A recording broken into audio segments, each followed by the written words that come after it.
Thank you, Ken. It's a pleasure to be here. My name is Kim Phan. I'm a specialist leader in our environment, energy, and governance practice at Deloitte. And we have a phenomenal panel for you on ports.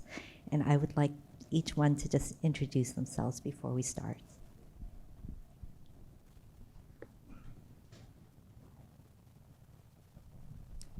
Hello, everyone. My name is Dina Arian-Zalen. I'm Deputy Executive Director. It's still new for me. So for the Port of Los Angeles, the #1 container port in the Western Hemisphere. So it's a pleasure to be here, and thank you for inviting me. Thanks. I'm Seamus Murphy. I'm the Executive Director at San Francisco Bay Ferry. I feel like I should thank Dan for the great intro to everything that we're doing. I can talk in a little bit more detail about the why and some of the how. We are the Bay Area's largest ferry operator. We run 7 routes, mostly coming into downtown San Francisco. As Dan mentioned, we have 18 vessels. All of them are diesel. We're the cleanest ferry fleet in the country, but that's not saying much if you look around the world. And so we're desperately trying to improve and decarbonize our system, and happy to talk more about that as we get started. Thanks. Good afternoon, everyone. Christine Antoine. I am the Senior Policy Administrator for the Port of San Diego. Happy to be up here with my fellow port rep. I analyze all types of policies for the port, a lot of problem solving. Dan was slightly stealing our thunder just a little bit, and so, but it was a great intro, right? So some of the things that we're going to talk about will be right on track with that. I also have most of my career has been in public policy. I've worked for Caltrans as well, and our county water authority, and so just bring a lot of that policy experience to the room. Hello, everybody. Nice to be here. My name is Andrew Vana. I'm a director with the Government Accountability Office, GAO. If you don't know GAO, we are known as the Congressional Watchdog. We do research and analysis at the behest of Congress on federal policies and programs. If you do know GAO, that might mean you were a subject of one of our audits or studies, and I'm sorry, but we appreciate your participation in those and your cooperation. I'm a director in our physical infrastructure team. We deal with transportation infrastructure. A lot of maritime infrastructure recently has been a topic of interest on the Hill. We've done some work on ports recently looking at their progress in terms of automation and technology. We have also done some work looking at some of the non-freight activities at ports and various other things. And we have some current work looking at resilience at ports going on. So I'll be speaking to some of those issues. Wonderful. So this is a really exciting time for California ports with the unprecedented amount of billions of dollars from the federal Inflation Reduction Act, as well as state investments to expand our infrastructure, green our ports, and spark innovation in hydrogen and electrification developments. So California hosted APEC last year, the Asia Pacific Economic Corporation, which was the world's largest regional trading group, about 60% of the world's GDP. And since then, we've seen increased trade with Asia, as well as a surge in numbers of green shipping and digitized ports agreements between the ports of California as well as Asian ports to commit to decarbonizing the shipping corridor by 2050. So the first question would go to our federal friend. So Andrew, so the Government Accountability Office is the Auditor General for the United States. You get to tell us what we're doing well and where we're not doing something well. So can you give us a sense of the state of the ports for California, and what are the areas of improvements and investments for port infrastructure? Sure. So while we don't evaluate California ports, or we haven't evaluated the state of California ports per se, in our recent work, though, we did look at the extent of technology development and automation at ports, and found certainly in California that there was a fair amount of automation going on. The Long Beach Container Terminal, for example, has technology and equipment that's on par with any other terminal in the world, really. And then several other terminals also are moving towards that in the LA Long Beach complex. Not so much in maybe some of the other ports, and that's for a number of different reasons. It's quite expensive.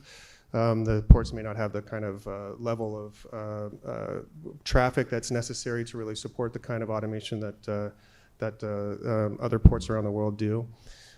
So that was really kind of what we found from that report. But what we also found was that automation is not necessarily the be-all, end-all.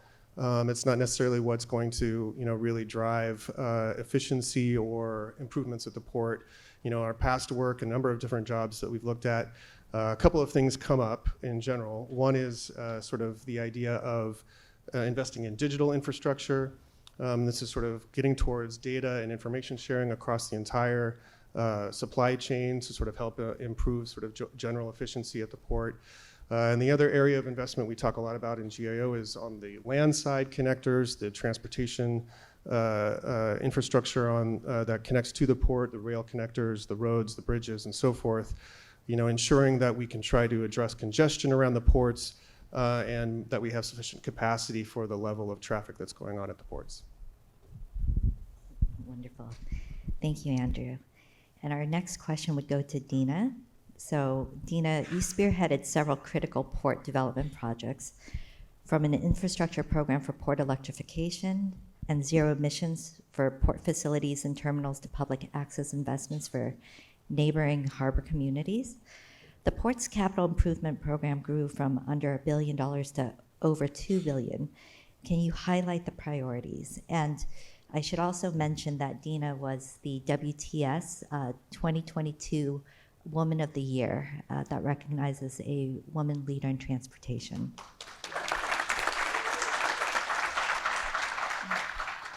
Thank you. And our CIP for the Port of Los Angeles, the Capital Improvement Program, did grow from a little under $1 billion to over $2 billion. And our intent is to focus on our strategic plan with some objectives. And two of those objectives I'd like to highlight. The first one is world-class infrastructure. That's number one. The second one that we emphasize with regards to our capital improvement program is relationship with stakeholders. So based on those two objectives, we do prioritize our CIP with our terminal improvement projects. Some of our terminal improvement projects include a storage site that we received some grant funding. It's 80 acres. It's about $200 million with a grade separation and additional $40 million.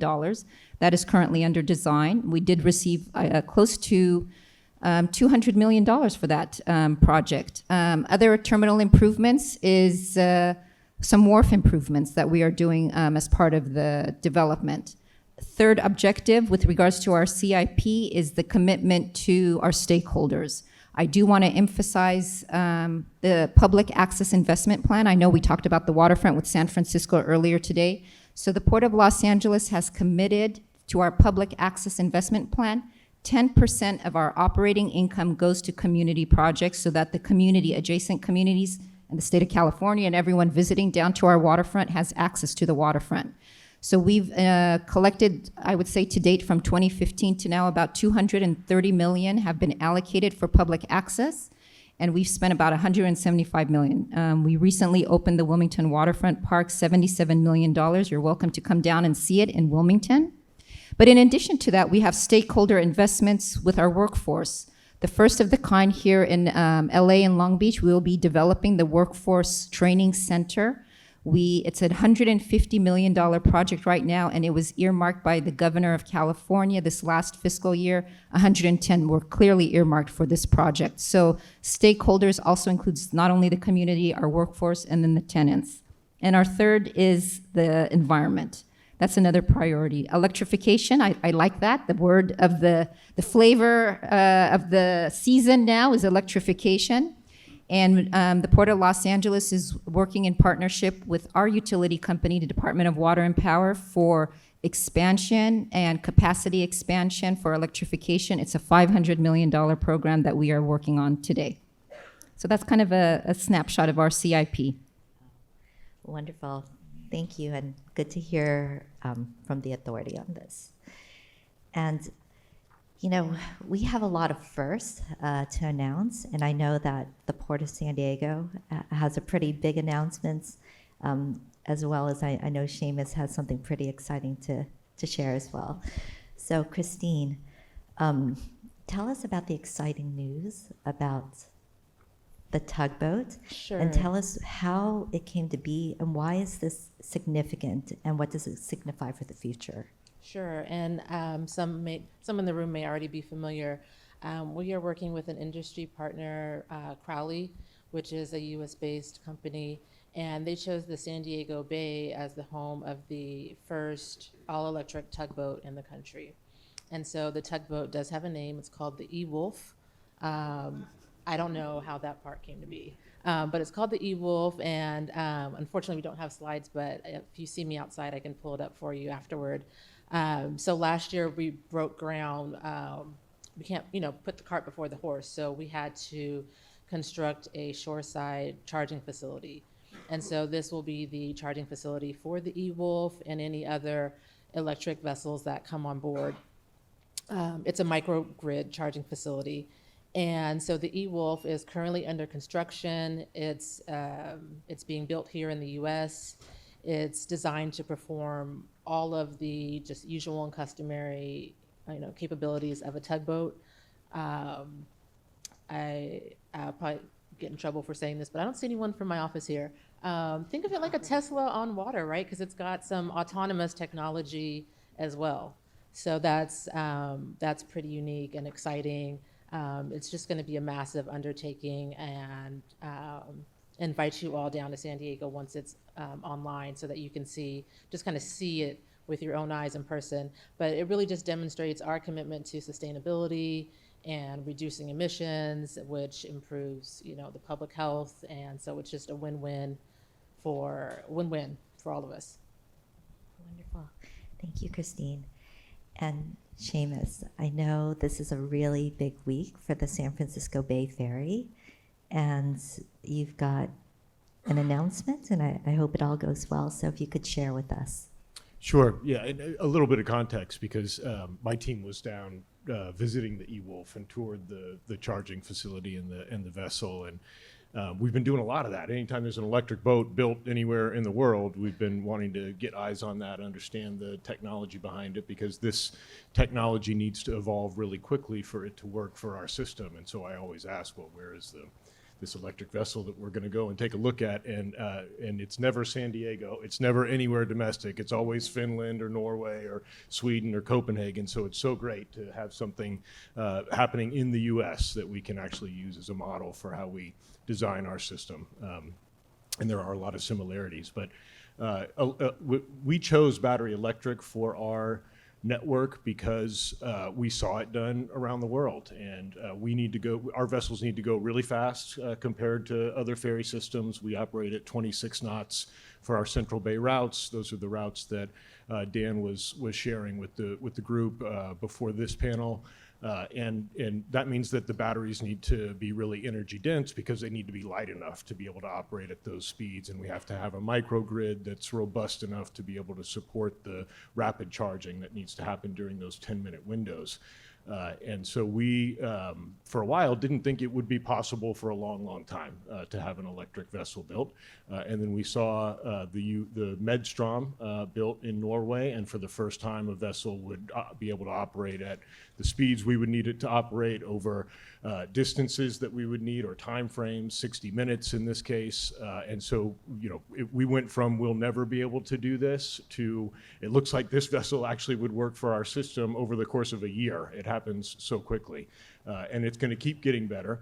And our system will be the first electric-powered fast ferry system in the country, and hopefully the best in the world until somebody beats us, probably not long after we launch ours. But Dan's phasing that he put up on the slides that showed our phasing of our system, starting with our shortest routes and then gradually expanding to these longer distance routes. The reason that the longer distance routes are red is because we can't do it with existing technology. The battery technology is too heavy still and not energy dense enough for us to be able to operate 60 minutes, vessels over 60 minutes that are going at speeds of 35, 36 knots. We just can't do that. So we've looked at alternative fuels as maybe the solution, the zero emission solution for those longer distance routes. And fortunately, some really smart people built the world's first 100% fuel cell powered fast ferry in the world, and they built it up in Washington. So we're starting to catch up with the global maritime industry in the US. This is another example of that. It has a really great name. It's called the Sea Change, and we are leasing this vessel and operating it as part of a 6-month pilot program this summer, starting this summer. On our system, we're starting very slow. The vessel does not go 36 knots. It's the first of its kind, and so these things are going to improve as we get to future generations. But nonetheless, it carries 75 passengers. It operates with a 100% fuel cell technology. The emissions are water vapor. It's really cool. The emissions, the water vapor gets collected and remineralized on board the vessel, and then you can drink it. It comes out of the drinking fountain on board the vessel, so that's kind of a cool element. And on Friday, tomorrow, the Coast Guard will look at this vessel and will take it through the final tests that it needs to earn its certification to operate. So we're looking forward to that, and fingers crossed. I hope I'm not jinxing it by talking about it here. But if all goes well, we're going to launch this vessel probably in June, run it for 6 months, and hopefully you all can come up and take a ride. It'll be free, operating on the waterfront in San Francisco between Fisherman's Wharf and the ferry building. So we're excited about that. Wonderful. We'd like to advance congratulate you on a successful run tomorrow. So Andrew, I'm going to ask you a 3-part question, starting with domestic and bringing it out into an international platform. So the GAO just released the Port Infrastructure Report and found that U.S. ports have mixed results with automation technologies.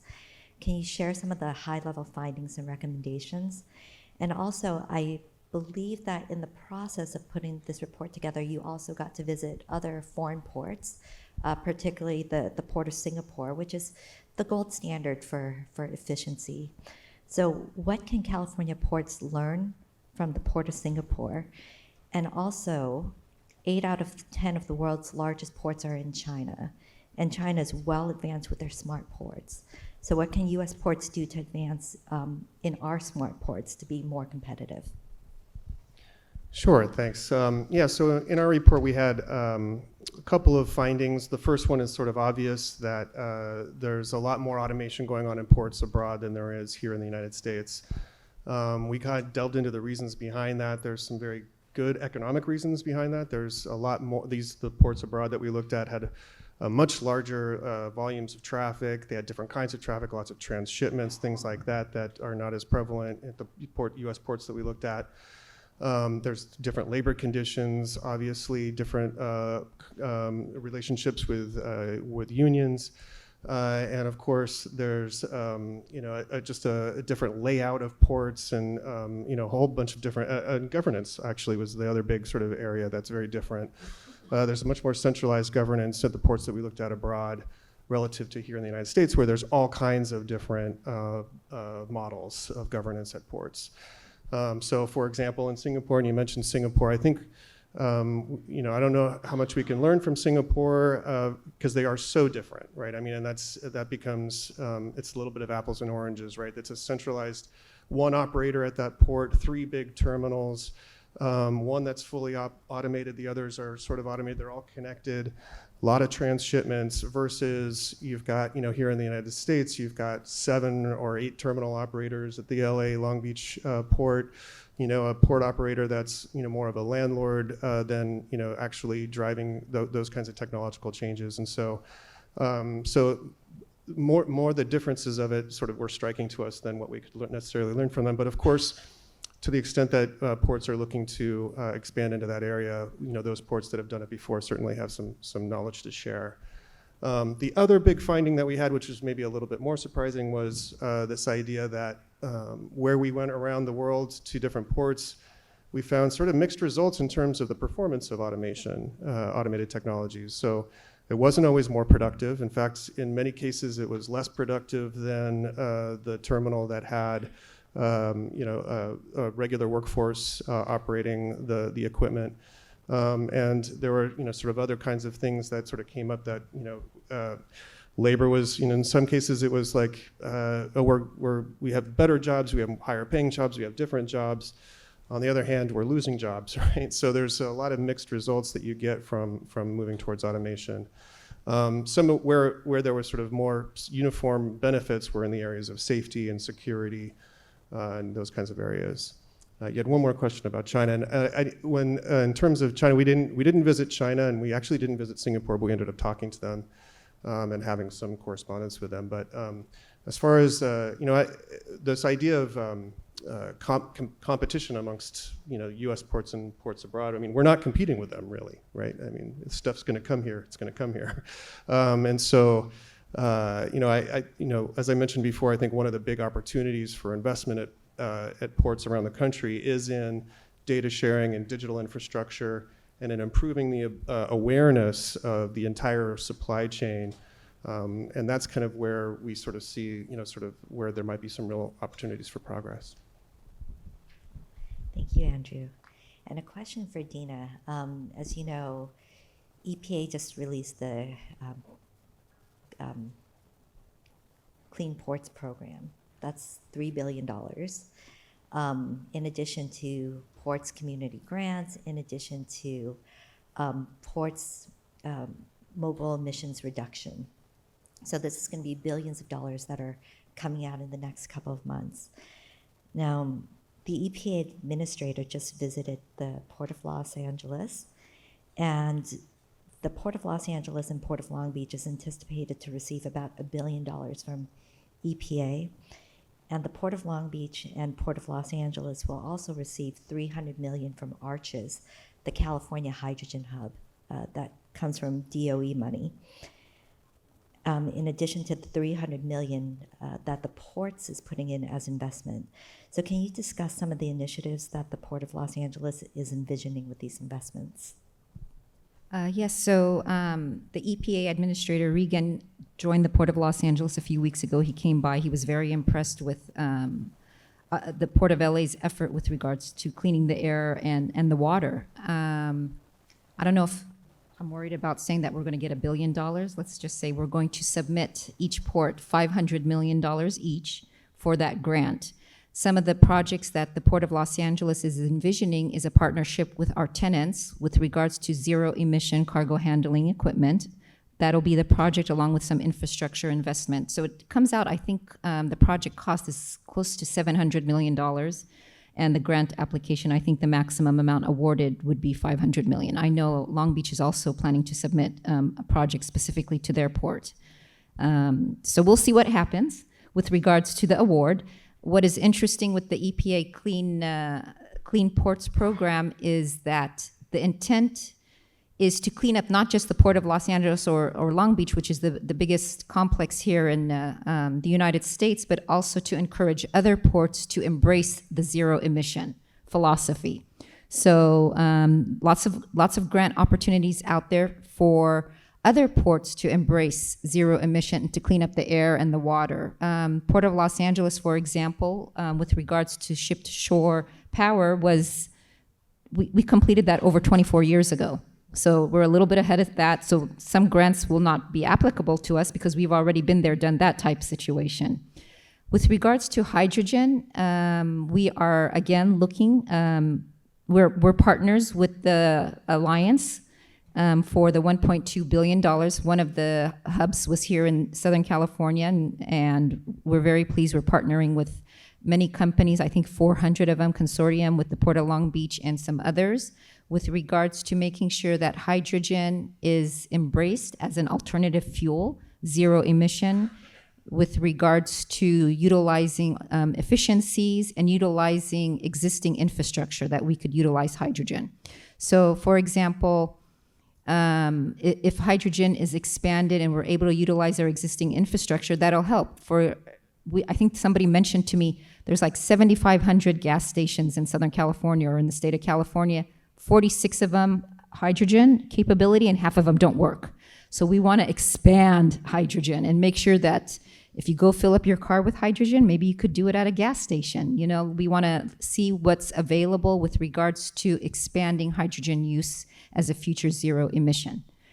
300 million for each port, total for the ports with a matching grant. So we need to make sure that what we get from the Arches, 300 million between the two ports, the ports will also be contributing for the investment in equipment and infrastructure. So we're looking forward to that. Wonderful. Thank you, Dina. And I would say for Christine, you had talked about the importance of public-private partnership in exploration and port development. Could you give us an example of public-private partnership for the Port of San Diego?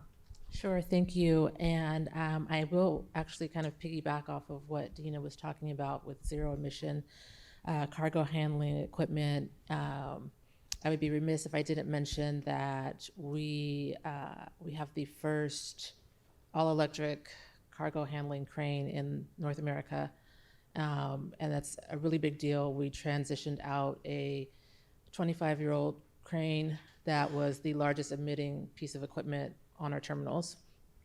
But the public-private partnership I want to talk about is a zero-emission truck stop. And this is something that is fluid. It's not in operation just yet, but it will be soon. Just to set a little bit of context, we adopted a maritime clean air strategy, which is essentially a gigantic, all-encompassing roadmap for our clean air infrastructure plans.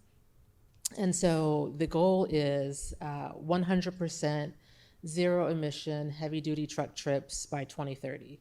And 2030 seemed like so long ago, right? And it's inching very closely, very quickly, very quickly. And so there's infrastructure to supply power to those zero emission trucks. It's what's needed. So in 2022, we released an RFI, and that was to evaluate sites and business models to just kind of begin the process of how can we bring this zero emission truck stop online. Last year, we put out an RFP, and this was a little bit unique. We requested proposals to not only design and build the truck stop, but to operate and maintain it.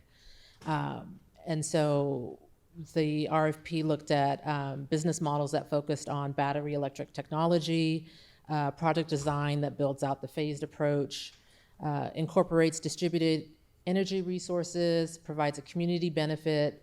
That was a really big piece. Includes a revenue sharing agreement, on-site amenities, but most importantly, provides preferential charging for trucks, these heavy-duty zero-emission trucks that are coming to and from our terminals.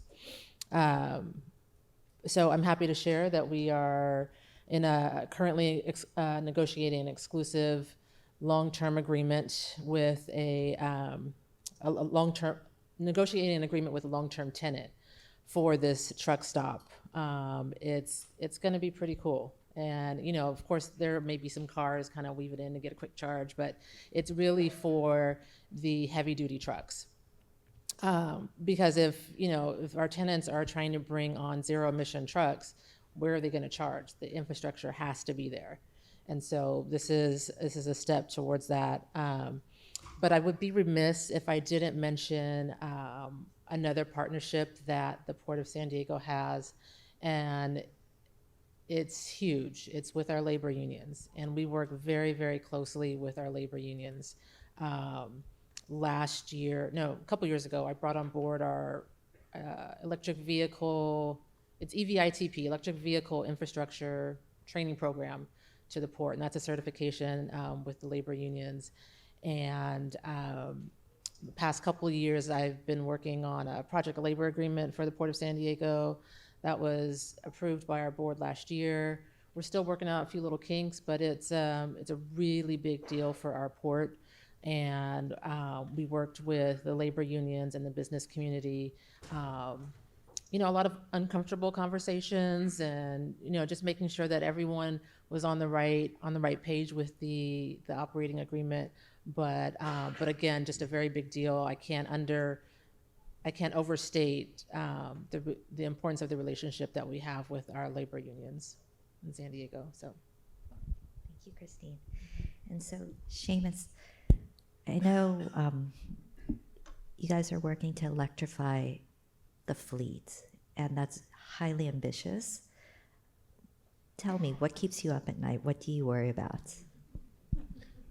Yeah, a lot of what we worry about is Dan's project to get that power to the waterfront. And that's just a little piece of what we ultimately need throughout the entire region. Most of our service comes into downtown San Francisco, but we have a number of other terminals, and we're not just charging on one end of the trip in order to make this work, because we don't want our service to be worse after we electrify. Everybody loves that we're going to be cleaning up the air, but if we're going to add 10 minutes to their trip or have less frequent service, you'd be surprised how many people decide to get back in their cars. So we need to bring 50 megawatts of new power total to the waterfront, which it turns out is quite a bit. And it's about half the cost of our overall program. We think this is, ultimately looking out to 2035, going to be in the neighborhood of $1 billion. Somebody earlier said we don't get out of bed for less than $1 billion, so we want to make sure people get out of bed for this project.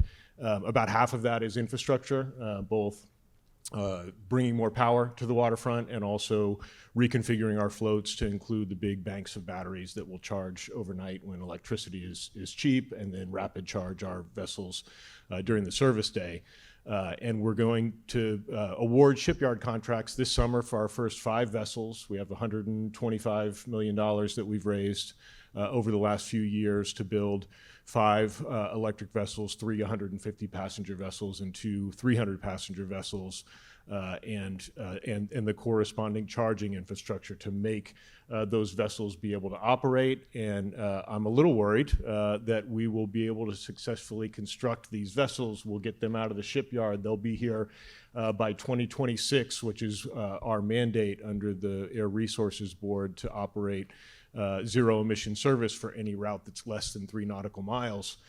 And we won't have the grid infrastructure available, or enough power, sufficient power available at our floats to be able to charge these brand new electric vessels. And they're not hybrids. We can't operate them on diesel power or any other fuel source. They're going to need to be charged in order to operate. And if we have a 99% customer satisfaction rating for a public transit system right now. And we just went ahead and said that's the best in the country, because we figured who's going to say that anybody's better than 99%. But we don't want that to get worse. We need to make sure that we maintain that, and to maintain that, we need to improve travel time if possible. We need to improve frequencies, which is something that we want to do. And so that was a goal of ours going into this program. And that means we need to have this infrastructure work done in order to make sure that we can maintain that level of service for our customers. And there are some big question marks. Everybody knows that the cost of projects usually doesn't go down over time. The schedule doesn't usually speed up. And so we're working with some razor thin margins, and going to be working really hard to make sure we do the best we can to deliver on those. Thank you, Seamus. And with that, we will, I don't know how we could top 99% satisfaction, so we will go ahead and close our panel. I'd like to thank our panelists, Dina from the Port of Los Angeles, Seamus from the San Francisco Bay Ferry, Christine from the Port of San Diego, and Andrew from the Government Accountability Office. Thank you for sharing your insights, and this is an exciting time for as well as the innovation and infrastructure investments that's being made. Thank you.